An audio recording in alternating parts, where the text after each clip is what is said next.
Министрлер кабинетинин төрагасынын орун басары, суу ресурстары, айыл чарба жана кайра иштетүү өнөр жайы министри Бакыт Төрөбаев Кытай коммунисттик партиясынын борбордук комитетинин саясий бюросунун мүчөсү, Синьцзян уйгур автономдуу районунун партиялык комитетинин катчысы Ма Синьжуй менен жолугушту.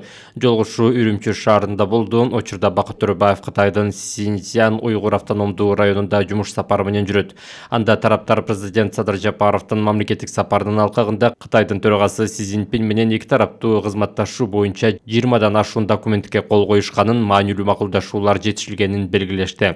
Мындан ары аларды алдыга жылдыруу менен катар жаңы ишке ашырыла турган маселелер боюнча кенен сүйлөштү. Маселен, 2030-жылга чейин Кыргызстан менен Кытайдын ортосунда соода жүгүртүүнүн көлөмүн 45 миллиард долларга жеткирүү максатын койгон эки мамлекеттин жетекчилеринин тапшырмасын ишке ашырууну активдештирүүнү талкуулашты. Ошондой эле Бедел көзөмөл өткөрүү пунктунун жана Барскон Бедел Учтурфан Аксу унаа жолунун куруу маселелерин ыкчамдатуу каралды.